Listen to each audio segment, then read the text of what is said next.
Hello and welcome to the very first episode of Let's Talk About podcast. What are we going to talk about? Let's talk about comics. Let's talk about movies. Let's talk about video games, books, anime, manga, hentai. No to that last one, but all of the other ones are a solid yes. All right, so who are we? I'm Peyton. And I am Spencer. Yeah, so what is this show? Well, Let's Talk About is going to be a show where we talk about movies, books, games, TV shows, honestly, anything and everything. I know that we have a long list of things that we've planned to talk about. However, we are going to try to make things coincide with certain releases as they come out, especially depending on importance to us.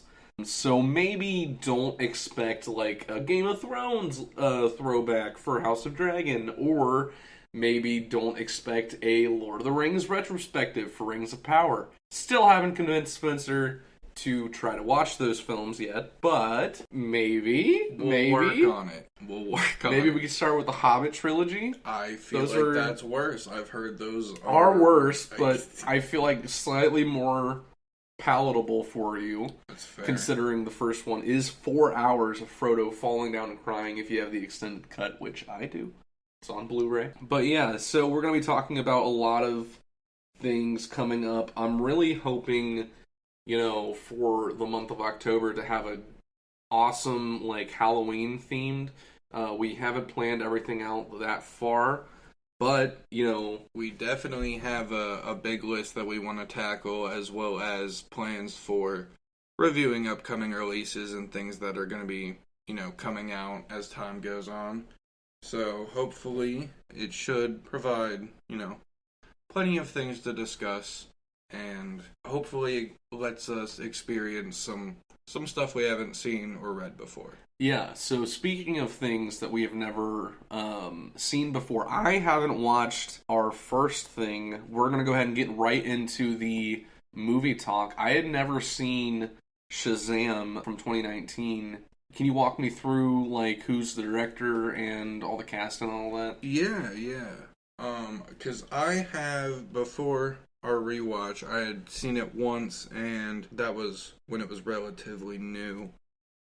So, SHAZAM, it came out in 2019, directed by David F. Sandberg, and honestly, I don't know any of his other work, but it says Henry Gayden did the story and screenplay with Darren Lemke, and of course, it stars Zachary Levi as SHAZAM, and I think, not a terrible casting. I agree with that. My whole thing is, having grown up with Zachary Levi as kind of this nerdy action hero. He was in Chuck. I'm trying to think, what else has Zachary Levi been in? I know that he was a huge musical theater guy. I want to say that he was in Sing. Chuck. Yeah, Chuck was fucking awesome. I love have never seen a single episode of Do you know what the premise of that show is? Not really. So basically, he's Geek Squad, and he goes to this government facility to fix a computer for them, and he gets lost and ends up in this super secret room somehow. I guess they don't have security at this ultra high tech, ultra high secret, top secret facility. Yeah. But whatever. And so he goes in and he basically just sits down at the computer, and as soon as he touches it, he basically gets brainwashed and gets all of humanity's knowledge kicked into him via the computer, and he can now do kung fu and hack anything and basically do any and all things. Right. But he has to tap into it or something like that. Yeah. And then he gets a CIA handler who basically works at the Best Buy with him, and they fall in love. Oasis plays a bunch. The theme song is a Cake song.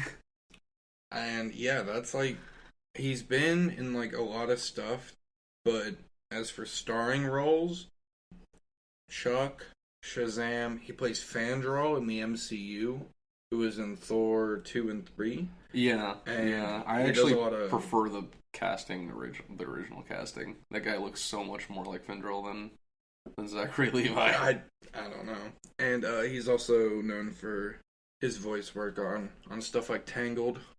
Oh yeah, Yeah, he's Flynn Rider. Yeah, I fucking love Tangled.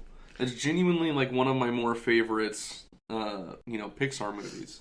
As for the director of Shazam 2019, his other things that he's known for is Lights Out. And Lights Out was fantastic. Annabelle Creation. Yeah, so Annabelle was in this somewhere. Yep. I don't know where. I can't remember where. It's in It's in like the store. But she's also in Aquaman because James Wan, who directed the Conjuring movies. Yep. And then there's also I believe she's in the trailer for Fury of the Gods. Yeah, the Annabelle doll. It's either the Fury of the Gods trailer or the Lost Kingdom trailer. I don't remember which, but the Annabelle doll has now had as many DCEU appearances as Henry Cavill's Superman. That makes me want to cry. I was going to say has had more than Green Lantern. I mean, that's fair. Can you verify something for me? What's Did up? He do the original Lights Out short? Yes. David S. Sandberg did the original Lights Out short? Yes, short, under the name just David Sandberg in 2013. Okay. Because the short is really scary, but the movie is great in the sense that it's not one of those everybody is stupid and, what's this? And then gets, killed in a goofy horror way. Yeah.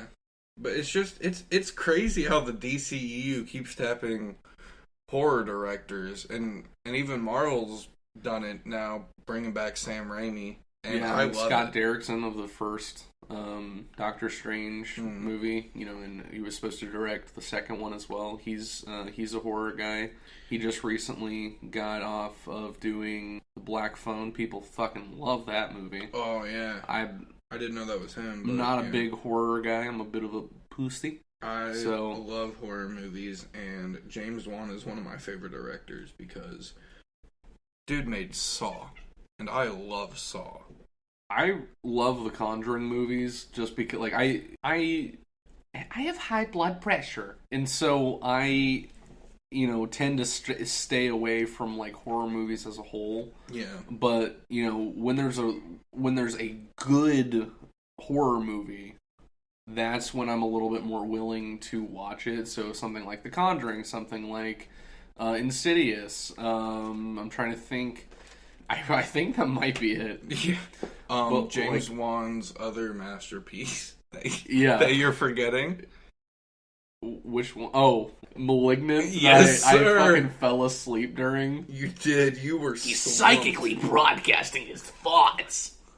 In the beginning, when the doctor lady is like, we have to cut out the disease or cut out the cancer or whatever. The malignant tumor. Yeah. And then at the end, she just gets in a prison fight and then contorts her body and then starts murdering people. It's called giallo horror. It's Italian. It's fantastic that each act of that movie has an entirely different tone, and it gives you whiplash every time. But anyway, back to Shazam 2019. The movie opens with the main villain's origin story, pretty much.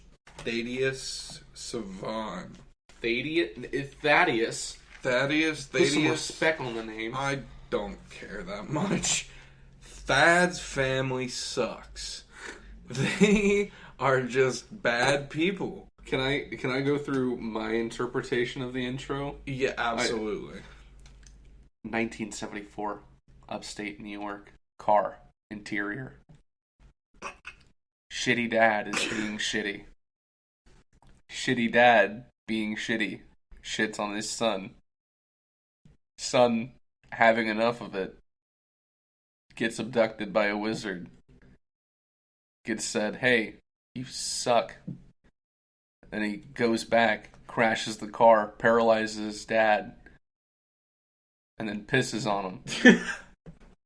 Yeah, I mean, essentially that's what happens. Because they're riding in the back of the car, and his dad is telling him how he sucks, and his brother is telling him how much he sucks.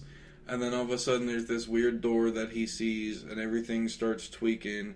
And he goes to the Rock of Eternity place and meets the wizard, who kind of just looks at him and goes, "Hey, I need a champion.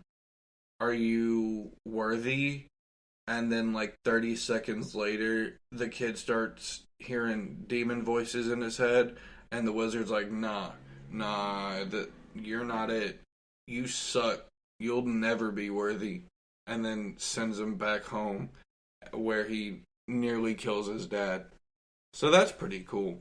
The car crash scene I thought was wild, because, when they start spinning out, you think they're just gonna, like, whip into a tree or something. Yeah. But no, they stop for the express purpose of shitting on the kid even more before a semi-truck T-bones him and leaves him for dead. So I really like the whole, oh, wow. Oh, gee.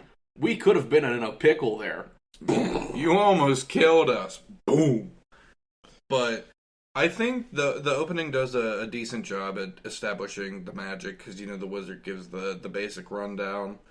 And so when we finally get there again, when Billy reaches it, he's able to give a more compressed version, and we're able to focus more on Billy as a character instead of focusing on what's going on in the first place.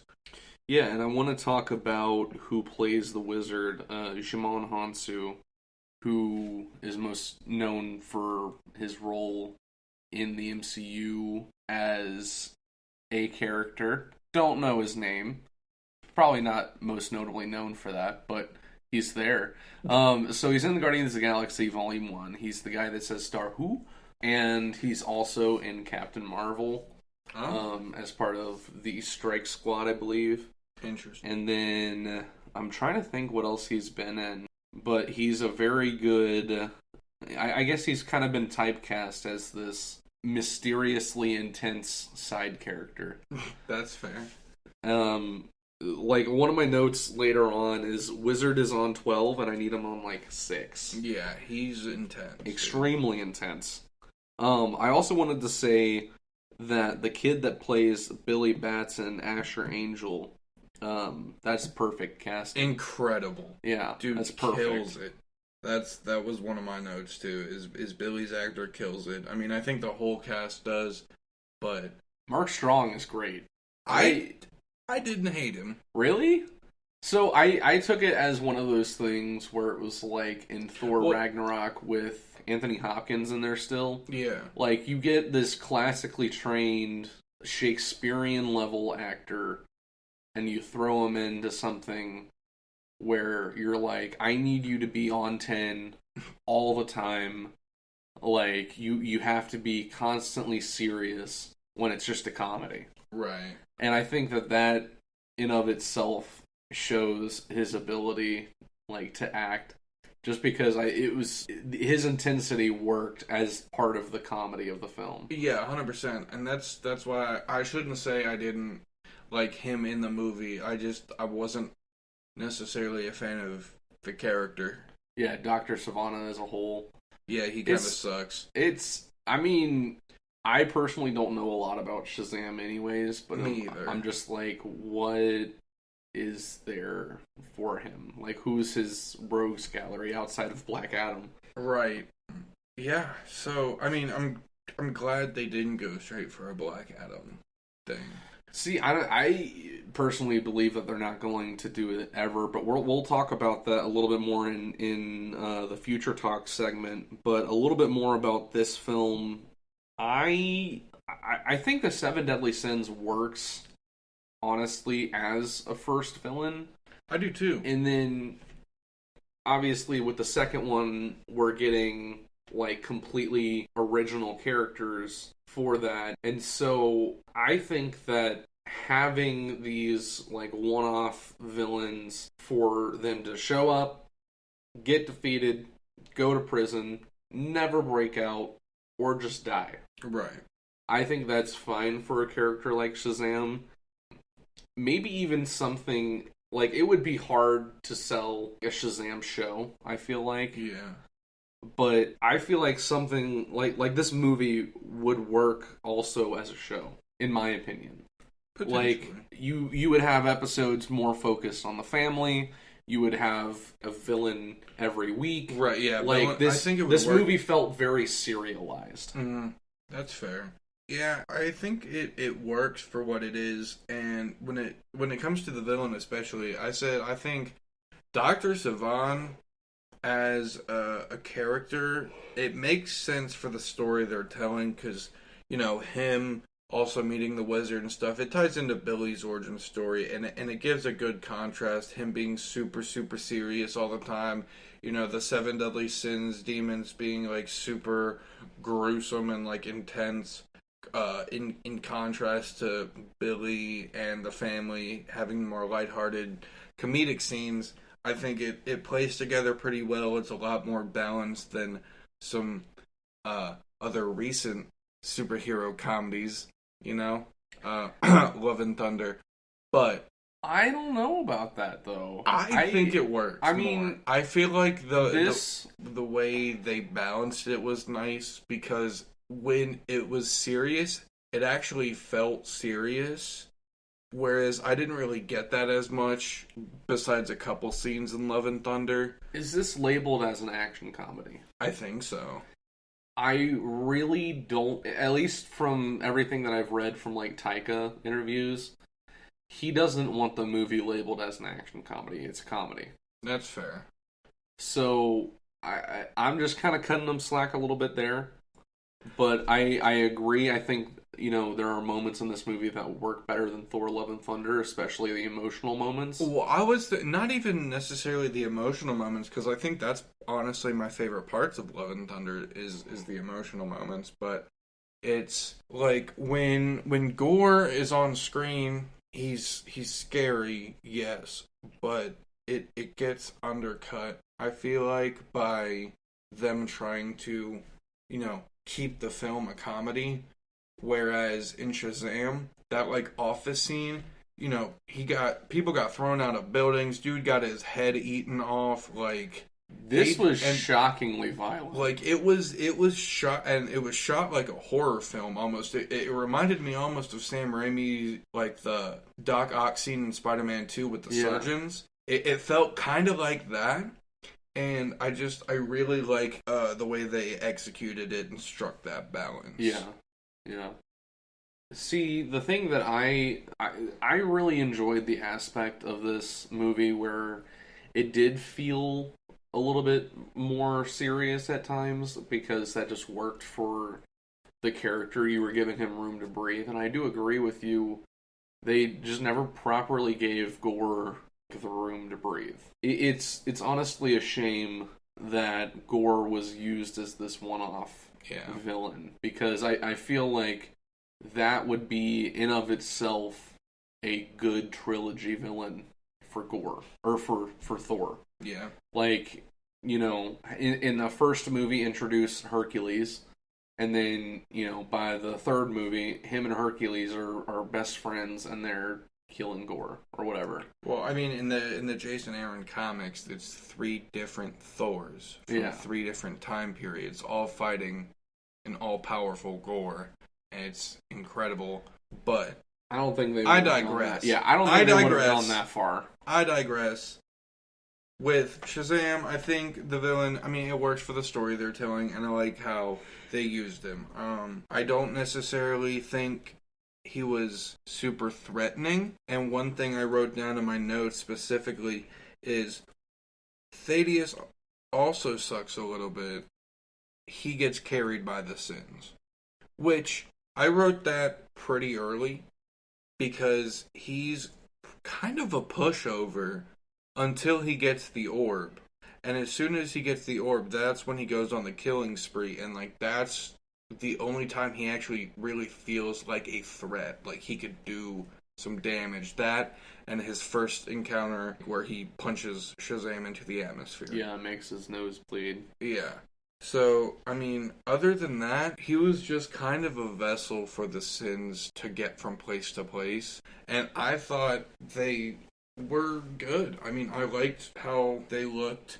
Oh, the effects on the Sins were fucking amazing. Yeah. The voice modulation was, like, scary as fuck. That was awesome. That was awesome. And, like, they actually, like, every time they were on screen, it actually felt like there were stakes. You know, it actually felt like something was happening. Yeah. Whereas the bald dude with the one glowing eye talking all spooky, it doesn't do anything for me. I don't think it was supposed to. I think that was part of it. Because, like I said, I wrote that down in the notes pretty early, and by the end of the movie, that's kind of their way of beating him, is they're like, you know, if we can get these demons out of him, he's just a dude. Yeah.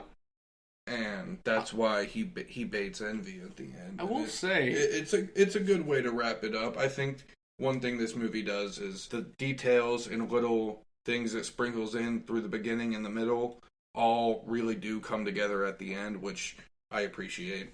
So, a couple of things, I guess, first to talk about the ending, since we're a little bit close to wrapping up the movie talk on this. I'm really glad that Mary was the one that pointed it out, like, how to defeat Savan. Yes. Because in Young Justice Season 4, spoilers, it's a canceled show, and it's dog shit. Season 4 is dog shit. It's... Can confirm. Absolute awful. Awful dog shit. But in that season, it kind of focuses on Mary performing magic a little bit. And I do think that one of them doing magic would seem pretty interesting. Because the whole reason that she was performing magic in the first place was that she was too addicted to the power and started, you know, to actually hurt people. Right, like turning dark or whatever. Yeah, turning evil. And I do think that that's an interesting dynamic. Yeah. Especially with my other point here, where there was an awesome family dynamic in this movie. Yes, dude. An amazing I've family been waiting dynamic. to talk about it. So I actually have a couple notes here on just that real quick. Absolutely, go for it. So Victor and Rosa are fantastic foster parents. They are wonderful. I genuinely put that they might be the best superhero parents, just for sure, flat out ever, for sure. On film. Darla is adorable, precious. Protect her at all costs. Freddy is great. I love him. Protect him at all costs, even though he brushes his teeth with piss. He is a little weirdo. A little bit. I like Kid Freddy more than I like Shazam Freddy, though. Yeah, personally. Yeah, I will agree. I do think, however, the one girl that plays Shazam Darla, dude, shout out to her, has it on like perfect. Yeah, because perfect. One of the notes I wrote down is like the adult actors are really good at emulating, you know, the mannerisms of the children. You know, like adult Darla still kind of talks like a little girl. Like, I think we should kick his butt really hard. That's not usually the way a grown woman superhero would put it. And I think they all do it. Zachary Levi does it really well too. But like you said about Mary Marvel pointing out the villain's weakness, I think that's just another one of the little details they sprinkled in that just highlights the family dynamic between them, because they are all very different people. Yeah. Which is why it's so fun seeing them all interact and share this bond over these newfound superpowers. It's just super wholesome. I love the whole family. Yeah, I mean, like, except Eugene, he's kind of annoying. At least in the beginning he was. So I love Shazam Eugene, though. I can't remember the guy who plays him. I want to double check. Because he was also in 13 Reasons Why, I believe. Oh, no. Yes, Ross Butler. Shout out to Ross Butler. Could he be a Johnny Storm? I wouldn't be mad at that. I think adult Eugene, like superhero Eugene, way better than kid Eugene. Ross Butler kills it. Moral of the story. I also really liked adult Pedro. Yes. Also, Pedro is gay? Yeah, dude. Yeah, it was just one of those little things they sprinkled in there when they. I thought them landing in the strip club was hilarious. I was audibly laughing. Did you see boobies? Did you see nipples? Yeah. And then at the end, yeah. why? And then why can't I see what's inside? You are not old enough. Like, that's valid. Old enough to know that it's great music. Yeah. Mm-hmm. Yep. There you go. That's what you can remember it as, darling. God bless. One thing I want to say is I think it's shot beautifully. Yeah, it actually looked really great. Like, the effects, the shots, everything. The only CGI I thought was bad was the Santa hat fire. Yeah. Yes. We just glanced at each other when that happened. Like, everything else looked great, but that was definitely a last second After Effects package that didn't get a second pass. Yeah, definitely not. They were like, here, it's fire. Next scene. Speaking of Santa, though, I did have one more note that I wanted to talk about Santa. Considering that this is a Christmas movie. He's essentially fucker right in the pussy. Yeah, so... he is. I love it. There's a ton of little pop culture things sprinkled in through there. It's really funny. And then I guess to wrap it up on movie talk here. I want to just go over my last couple notes, besides it looking nice, is... I want to say I think the dialogue is very well written. It didn't feel forced or dated for the kids. There are moments. There were a few moments. I said that the bullies especially were just the most stereotypical shitty high school bullies you could possibly imagine. But I kind of give it a pass because every time they are used in a scene, it's to... highlight the stereotypical bullies. Yeah, and highlight the characterization and relationships between the characters, so I can forgive it. I said the train scene looked sick. The soundtrack was pretty alright. I think my favorite scenes were probably the catching the bus. Just that was really nice. Dude, the mall fight was super goofy. Yeah. Some of the battles did draw. I thought the final fight was really nice for the most part. I feel like they spent a little too much time just flying through the air, chasing each other and doing nothing. So I did actually want to talk. There are lots of little moments for the movie just lulls. Yeah, there were. It does suffer from soggy middle syndrome a bit. I will admit. I just got tired. I got real tired. We had the air off practically the whole time, so I was just getting real cozy. I was starting to pass out. Did you have one more note? Because I just wanted to talk. I said, shout out to property damage. Yeah. It's not like that's a fucking thing. Yeah. Especially most of the whole family elements were super wholesome. But the tiger symbolism at the end, connecting to Billy as a kid, that shit literally made me tear up. Dude. Yeah, that's what I have. I have this tiger is making me cry. Yes, dude. It was just such a great touch to it.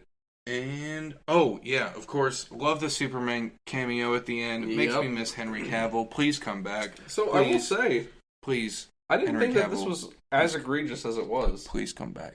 As other people thought. I liked it. The headless soups for this works. Yeah, I think it's goofy. Yeah, it's meant to be a surprise. Yeah, oh my gosh, look who I brought. It's kind of it feels like a Make-A-Wish kind of thing, Yeah, bring Superman to the crippled kid's lunch table. That'll score you some brownie points in the superhero community, Billy. Billy.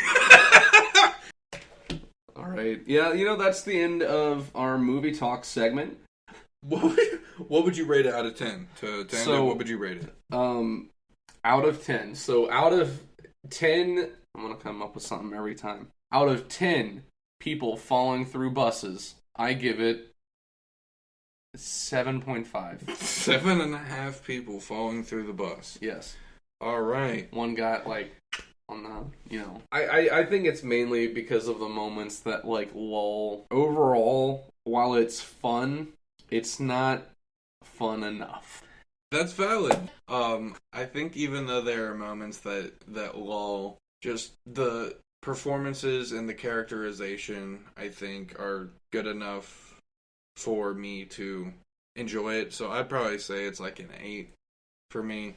After talking to his mom running off the roof and turning into Shazam, that shit still gives me chills, dude. That was good. That is good. That is peak right there. Yeah, I really, really enjoyed that. The run transition. I hope that we get more stuff like that. Oh, me too. And I love how by the end he was just using the transformation as a power. You know, like it was awesome. Just great. One of my notes is literally just Billy's character development. Chef's kiss. Yeah. Amazing. So well written. And, you know, we are going to, again, talk about the Shazam Fury of the Gods trailer, but first we're going to get into our comic talk segment, where this week, for our episode, we read the first issue of Shazam from 2018, written by Jeff Johns. Art by Dale Eaglesham and Mayo Sin Nato. Cover done by Alex Sinclair, Dale Eaglesham, and Hi-Fi. But go ahead with your disclaimer there, Bucko. Yeah. Okay, so real quick, this series was written mostly by Jeff Johns. Now, this man is a bit of a controversial figure in a lot of places for a lot of people. And I know he's been accused of, like, being racist and, like, really mean to people, I think.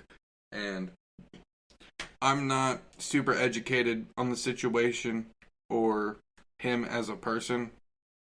What I do know is that the stuff he's written for DC Comics specifically is basically DC gospel. Bro's work on Green Lantern and Flashpoint, like you can't discredit that, even if the dude is shitty.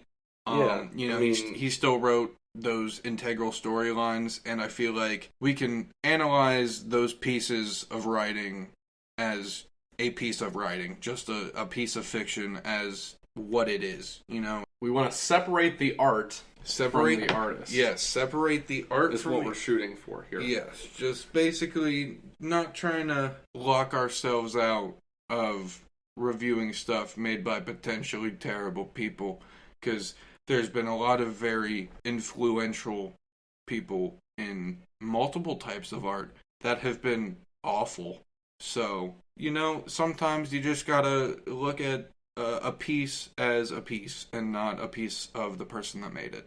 So, especially when it comes to movies, because when it comes to movies, you know, you're not just supporting the one shitty actor that was in it. Like, yeah, they may get like 25% of whatever, but the other 75% is going to the like 150 other people that worked on the movie, you know, make like there's so many people. Something. Yeah, there's so many people that like go into making things that sometimes we just gotta appreciate it for what it is. So, starting off with the comic overall, it was all right. I did take a little bit of notes. I did too.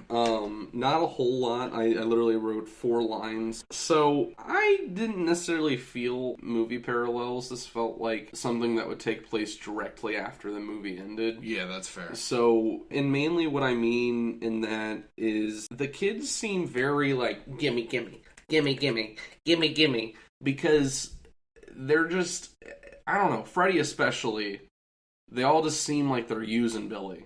Yeah, they seem that's kind of how they're written in this. It's very kind of egotistical almost. Yeah, it's weird. I really didn't like it for that aspect, especially after having seen the family dynamic in the movie. You know, the funny names are still there. They called him Captain Sparkles, which shout out to a real one. He's not dead, but his career is. Yeah. God damn.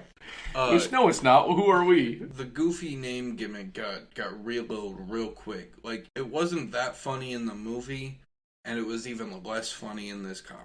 Yeah. So, Like, where they're like, the Lightning League, the Thunder Squad. oh, and the dad's like, oh, sorry, I asked. One of my notes is, dude, the parents in this are boring. In the comic, they're fucking boring.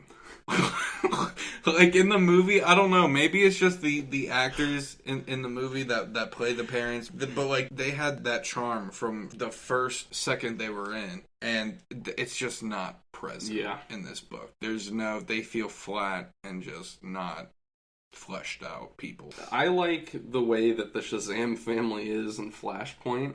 Like, I don't know if you ever watched Flashpoint Paradox, but they're in that. Okay. Like, I think the team is made up of the Shazam family, who, instead of turning into 7 individual people, it requires the 7 of them to turn into one. That's weird. Yeah. And they get their shit rocked almost immediately and killed. Nice. Yeah. Flashpoint is roses and rainbows. Oh, absolutely. It's great. Just like in Injustice, when Superman laser beams laser beams Shazam through the eyes, and everyone's like, you realize that is a child. No. And Superman's like, oops. Which he knew, right? He did. I'm pretty sure. But for me, the comic, it wasn't terrible. I wasn't a huge fan of all the characterizations. I thought it definitely doesn't make me, want to read the rest of the series. Which I kind of have a feeling that we're just going to be reading the issue 1 of a lot of the stuff that we read. Probably. If it's, something that we're hopping into just for the sake of the episode. But, there are going to be, like, specific runs and specific arcs and specific, things that we'll read the entirety of to talk about, but this is just not one of them. Right. I think Eugene, as a kid in this, is probably better than in the movie. Yeah. He seems more legitimately smart and less of just a fucking nerd. Yeah. But I said Mary Marvel kind of steals the scene, especially in the beginning. Like, it feels almost like it's her comic. Like, a little bit, easily the highlight. Her and Billy, obviously. Darla's also pretty great in this. I think the beginning gives a decent little brief history recap and setup for what's to come. Summary, do. Yeah. And you immediately get that sense of the family dynamic that they have, because it's already established that they have powers and stuff like that, so we didn't have to build up to it. It's already there. My main issue was there wasn't much done with that. At least not in the first issue. Yeah. I just think that overall, I'm trying to think of how I want to word this, because in my eyes, one of the... I mean, granted, I'm not a Shazam fan, so I obviously... I'm not huge into him. I'm not, the gospel on this one. But, in my eyes, part of Shazam's character should be about Billy aging into the Shazam body. And I think that would be an interesting way to kind of keep the focus on him, and then maybe even from there, separating the family in ways that makes them all unique. Like, with how they say that Eugene can talk to technology, make him go even further down that route. Make him become like a tech CEO or something like that. Yeah. Have Mary go all the way down the route, like, have her do, college magic. Stuff, yeah, like college and like magic or some shit. Have Billy step away from family and high school, I think all of that stuff, and put him in a training arena with, like, Wonder Woman and Superman and Batman and... maybe even Dick Grayson, and train Billy. Make it a Billy story instead of a Shazam story. That's fair. I think what I like is I think having the duality is nice. Although I do think one of the best aspects of Shazam as a character, and what makes him work so well, is that we do get to see him maturing as he gets his new powers, and as he, fights new foes and learns what he can do and grows closer with the Shazam family. But overall, I didn't hate issue 1, I just think it was very Yeah, like it was, just average. It was not. It was Nothing not my too favorite. special. Yeah. There was some nice banter in there between the family. I'm just upset that I had looked to nice. stop reading Ultimate Spider-Man to read this. That's also valid. I do want to talk real quick though about the Mary side story. Yes, Both of us read was, this on DC Universe Infinite. I'm not sure. I think it's tied into the first issue. I believe so. So if you have it in print, it's probably the same way. But regardless, it's this I don't know, prequel side story thing at the back of the book. Like it's just called Mary, story. And it just explores Mary's childhood and tells the story of her past. She had awful parents, awful parents originally, and it also takes place around Christmas, like the movie, which I thought was interesting. And this Santa is much nicer. Yes, very much. Very, very wholesome Santa covers her up and helps the police find her a home. Very nice. Freddy is a lot more bearable in this short story. Yes, he's way better in that than he was in the issue 1, which is weird because Jeff Johns wrote that story too. He did both of them. Although I will say, I love the art for Mary. I like it a lot too. It's very anime inspired. It was. I like the webtoons. It's great. It was done by Mayo Sen Naito. I think I pronounced that correctly. Yeah. Incredible artwork. The suit designs look fantastic. The lighting is gorgeous. And it really fits the theme. That story in itself, I highly recommend people read it, especially if you're into the Shazam family or Mary Marvel at all. It's super wholesome. Her and Freddy, it shows the beginning of their friendship. I want that Shazam bunny to have a solo series. Give Shazam. That's my last note. You can confirm. Just Shazam bunny. That's what I wrote too. I think it was Shazam bunny. Yes. Give him a spinoff. It was so cute because Billy calls them and they're like, "Oh, we got to transform and go," and then all of a sudden the bunny flies out the window behind him, and I'm like, dude. So hopefully they don't drop that thread. That and the little thing in issue 1 where they Magic Lands, that big ass map. That and Shazam Bunny are the only things that would make me interested to continue reading. So I may. I mean, it's only 15 issues. Yeah, so it's not super long. Not a crazy commitment, but it's also spinning out of the pages of Teen Titans Academy. Yeah. All right. Well, that was our comic talk segment, and I guess now we're going to talk about, with future talk, the Shazam Fury of the Gods trailer. So first, me and Spencer here are going to watch that. Well, I just want to throw it up and we can kind of talk over it. So we're going to play the trailer. I really like this trailer so far, with what I've seen. And I believe that clip right there, as well as the Batman clip they show. Yeah, those are both from the Snyder Cut, specifically. Yes, sir. The one thing that I think is going to sell this movie for me is probably going to be Helen Mirren. Because, again, I really enjoyed Mark Strong's, seriousness, and she's definitely going to be doing the same thing. I will say, I really there's this Twitter account that's, providing Green Lantern updates.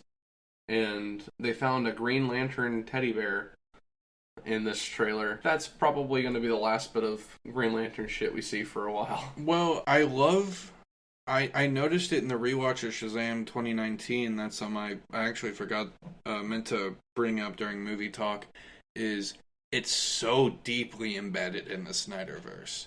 From the same logo Batarang, the Superman cameo, and the merchandising in the malls.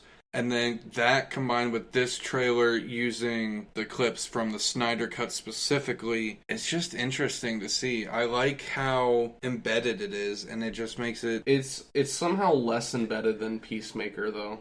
Even though... But I disagree. Still on the same level where it's kind of a joke.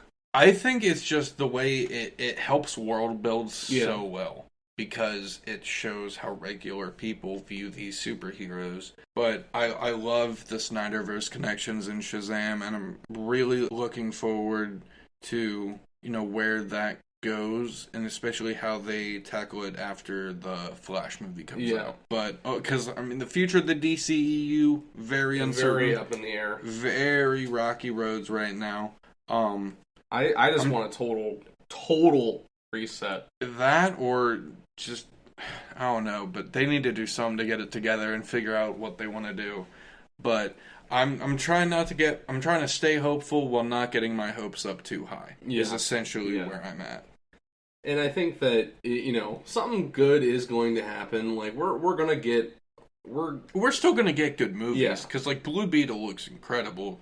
Like, we're going to get good projects. It's not going to be, like, a crazy It's just task. It's just not necessarily going to be Soon. A great, cohesive universe. Yeah. But as for the Shazam 2 trailer, I fuck with it. I don't like the costume change. I prefer the matte color. I do, too. The glowing symbol. Yeah. I like that a lot better. Yeah, me too. Than what they have going on. Not a fan of the new costumes as much, but I'm really excited to see Lucy Liu. I'm excited for the fucking dragon, and I'm excited to see going into it having them already established as the Shazam family. That's going to open a lot of doors for really cool character moments. A few years. Like a few years? I believe so. Because I want to say that the Mary girl got recasted with the woman that plays her aged up. I'm not sure. We'll have to see, but regardless, I'm excited. Yeah, I think we're going to have a lot of fun looking forward to that, as well as looking forward to a lot of other things. I think, and we're definitely going to be making an episode on that when it comes out. Oh, for sure. So I gotta ask, that was wrapping up our future talk. We're gonna go ahead and get into our current talk now. What are you watching, reading, or listening to, or playing, or what have you been up to? Absolutely nothing. I got a PS5 and it consumed my entire life. I have slacked on reading, but I'm working on it.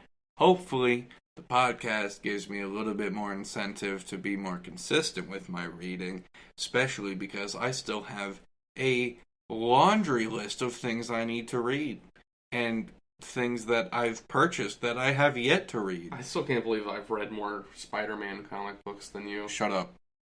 That's genuinely shocking to me. Shut up. I'm working on it. Spider-Boy. Look, I am an absolute Spider-Man nerd. Through and through. Favorite fictional character of all time. That's no secret. But I did not have access to comics as a child. And all of the Spider-Man comics I've been able to afford my man never are either heard of a library. Are the really old ones and the new ones, which I haven't read because I bought them and then read that they were terrible, and so now I'm scared to read them. You bought them, and then I read them. And then you read them, and you're like, they're okay. And then Twitter was like, oh, they're dog shit. And I was like, I'll read them later then. Because I still have to finish my Spider-Man Penguin collection. Did you ever finish Aquaman? Not Aquaman.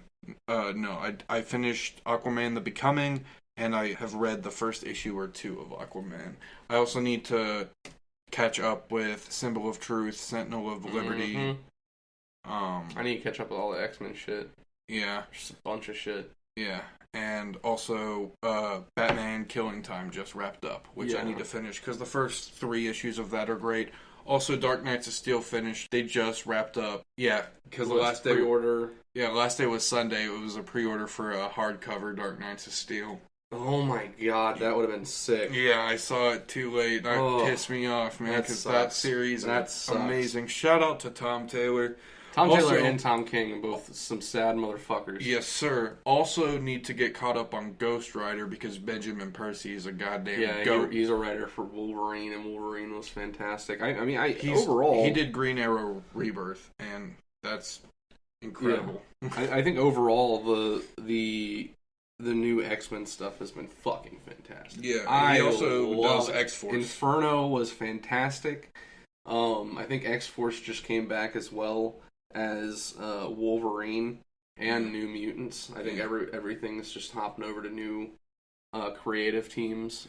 Into the Destiny of X, it goes House of X, Powers of X. It goes Dawn of X. Dawn of X. I want to say that X of Swords is in there, and then it's Reign of X. I don't know. And then it's Hellfire Gala. X-Men so goddamn confusing. Now it's Destiny of X.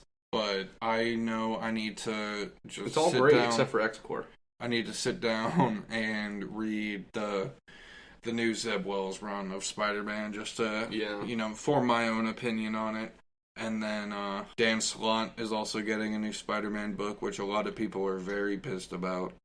What was the biggest, what was the big problem, if you can summarize Some that in, people 2 don't minutes? like Dan Slott because they think he's a shit person. Apparently there's an episode on Disney Plus 616 that he's featured in, and people just say he's got a huge ego, and other people just hate him because in his run he made Peter Parker rich. He's the guy who wrote the whole Parker Industries thing. Oh. Yeah. I don't think that's necessarily a bad thing, though. A lot of people hate it.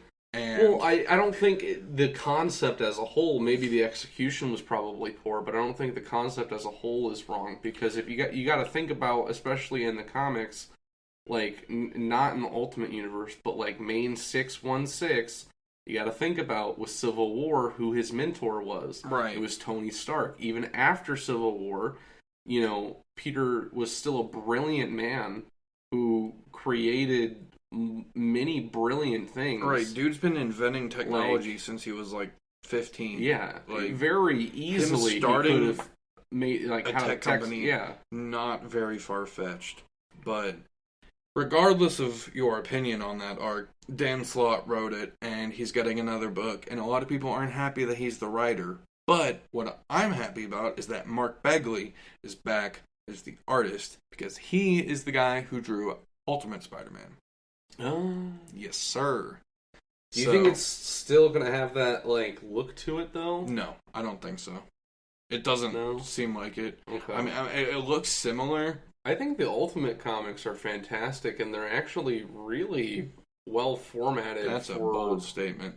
I haven't read enough of them to know. Well, they're great stories. It's just, they're just not the same characters. They're not. They're really not. Yeah. And you very much so have to completely throw out everything you know. But I mean, it's kind of the distinction I make between comics and the MCU is sure, they're based on the same character, but it's a completely different context and creative team. So I'm okay with there being changes and creative liberties taken. I just finished, kind of finished. I read up to Ultimatum for Ultimate Fantastic Four, and I'm now reading Ultimate Spider-Man, and I'm loving it. But yeah. So I'm kind of loving the Ultimate shit. Overall, I think it's not terrible, but then again, I also have bad taste. I do too. So I like right. boring things. I like boring things. I just like bad things as long as they're fun and keep my attention. So you'll notice that as a pattern going forward. So if you think all of our takes are trash, just say I don't care. You're probably right. Ask. You're probably right, and we didn't ask, and neither did you. So how about we both agree to not care? Yeah. Yeah. Because I mean, I'm willing to acknowledge that I like boring shit because not everything needs to be action-packed all the time. So Civil War, even when I was in high school, I wanted that movie to come out as 12 Angry Men, but in the MCU. Yeah. I wanted it to be a boring court drama. Really fucking boring. And about the intricacies of superhero politics. Yeah, superhero politics and superhero legality. Fuck yeah, dude. We're gonna be seeing more of that in She-Hulk. So. Yeah, I'm actually really looking forward to that. And it's gonna be funny. Yeah, speaking of things coming up, one thing that we're wanting to push going forward will be our Twitter. You can reach out to us on there at LTAC Podcast. Once again, that's LTAC Podcast. Let's Talk About Comics Podcast. And you can go ahead and email us at letstalkaboutcomics@gmail.com. Once again, that's letstalkaboutcomics@gmail.com. And you guys can reach out to us there. We will read your letters and answer questions. We're going to try to pick out 2 every episode moving forward, if we obviously have enough responses. Once again, the socials for our show here is at LTAC Podcast. And you can reach out to us on the email, letstalkaboutcomics@gmail.com. And then you can follow our socials for updates. Yes, sir. The LTAC podcast. And then mine is at NachoPPEV.